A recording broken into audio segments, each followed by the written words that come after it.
The moment I saw my name at the staff table, I stopped walking. Not because I was confused, because I wasn't. I understood exactly what it meant. The card was placed at the very edge of the hall, near the service doors. Away from the lights, away from the guests, away from everything that mattered. I stood there for a second, holding the invitation in my hand, comparing it to the name card. Same name, same spelling, no mistake. Just intention. I looked up slowly, scanning the room. Crystal chandeliers, soft music. Perfectly arranged tables filled with people dressed like they belonged there, like they had a place.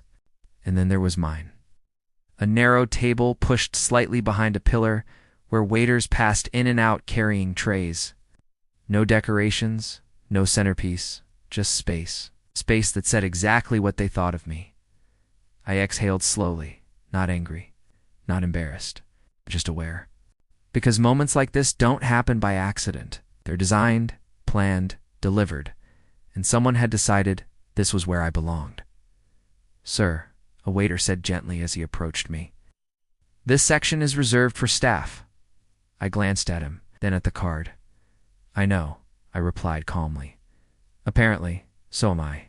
He hesitated, confused, but respectful. Because unlike the others in that room, he wasn't trying to prove anything. "Are you sure?" he asked quietly. I nodded once. Yes. He stepped back, not arguing, not questioning further, just accepting. And that alone told me everything I needed to know.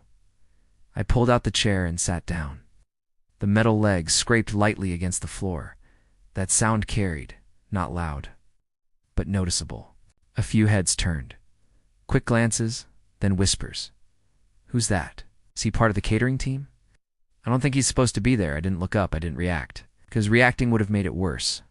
And worse was exactly what they wanted. I leaned back slightly in the chair, letting the moment settle. Because this wasn't about where I was sitting. It was about why. And the why was always more interesting. Across the room, I spotted Daniel, standing near the center, laughing, confident, surrounded by people who clearly believed he belonged there.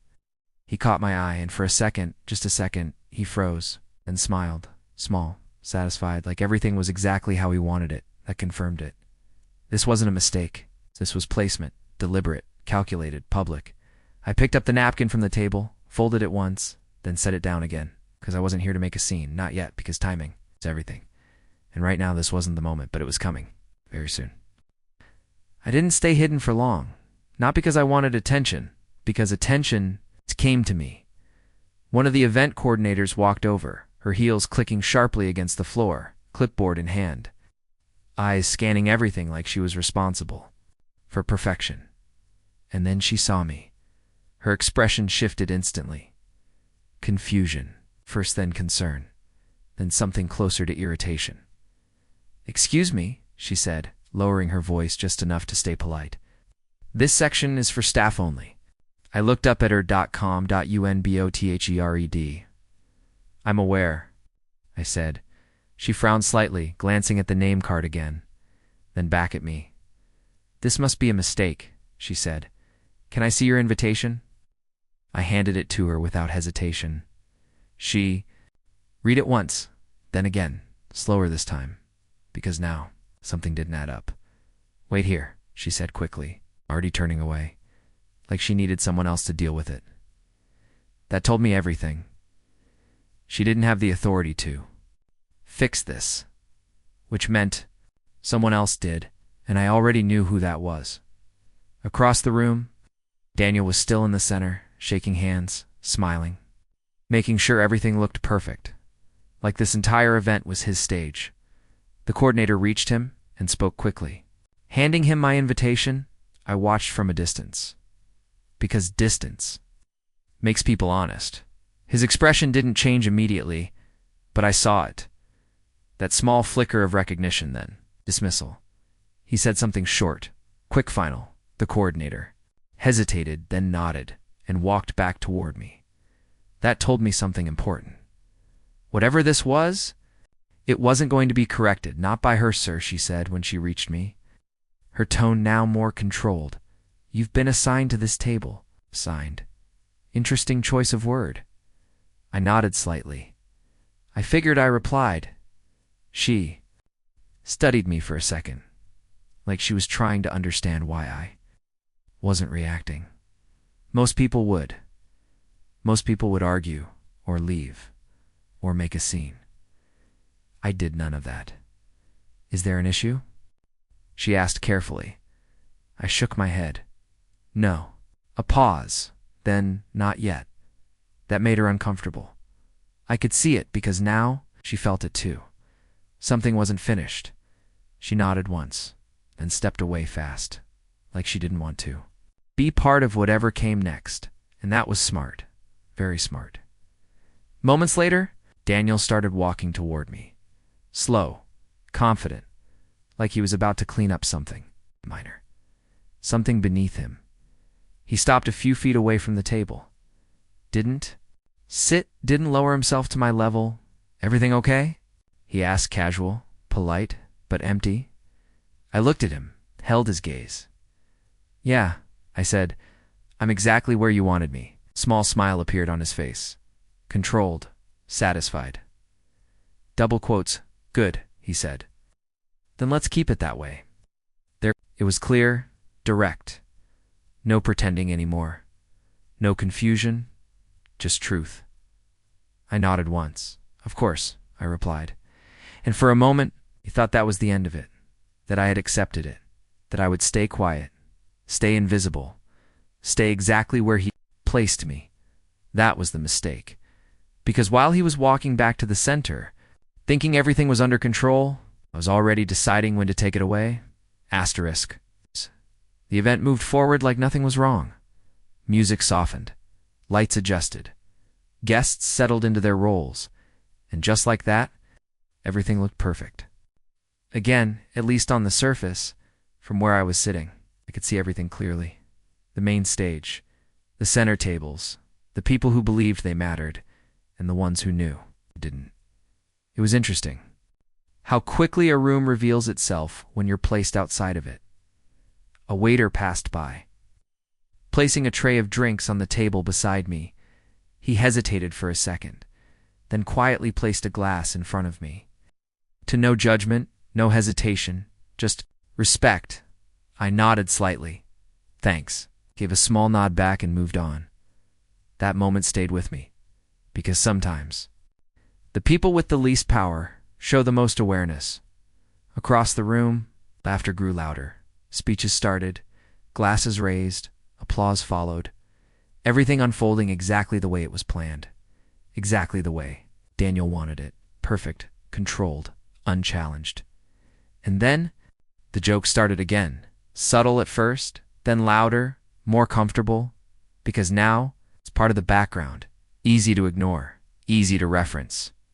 Hey, one of the guests near the center table said, just loud enough to carry, you sure he's not with the catering team? A few people laughed. Daniel didn't stop them. That mattered. Because silence is agreement. I think he just wandered in. Someone else added. More laughter. I didn't react. Didn't even look up. Because reacting would have given them what they wanted. And I wasn't here to entertain them. I took up the glass. Took a slow sip. Let the moment pass through me instead of stopping me. Because moments like this, they build something. Pressure, expectation, a setup and setups. Need timing. The lights dimmed slightly. Another signal. The next part of the event was beginning. Everyone turned their attention toward the stage, which meant no one was watching me. Perfect. I reached into my pocket, pulled out my phone, unlocked it. No hesitation. No second thought, because this had already been decided.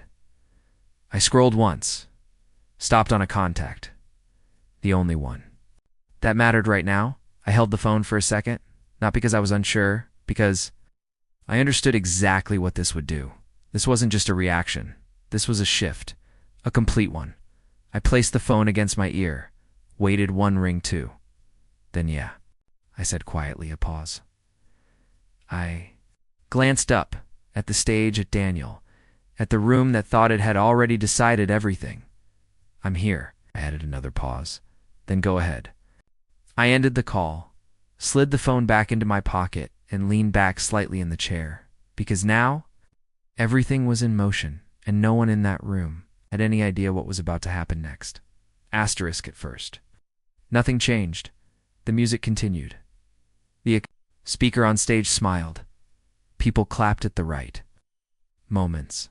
Everything looked exactly the same, which made it perfect, because the best disruptions never announce themselves.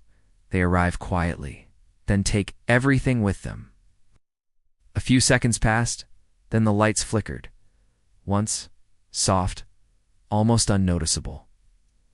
A few heads tilted upward, then everything stabilized again. The speaker continued talking. The audience relaxed, and just like that, they dismissed it. Mistake number 1. Then the music cut. Not faded, not lowered, cut. Completely. The silence hit instantly. Heavy, uncomfortable, real. What happened? Someone whispered. The speaker froze mid-sentence. Daniel turned sharply toward the control booth, annoyed, confused. Double quotes. Fix it, he mouthed. But no one moved, because something else had already taken control. A voice came through the speakers, clear, amplified, not part of the program. Good evening. The room froze, because that voice didn't belong there. Not in this moment. Not in this plan. I didn't move. Not yet. I just watched because timing was everything. We apologized for the interruption. The voice continued calmly. A pause. Just long enough to shift attention. To proceed, we need to address a matter regarding this venue. Murmurs spread instantly. Confusion, concern, uncertainty. Double quotes, what is this? Daniel said sharply, stepping forward. This is a private event. Response? Just silence.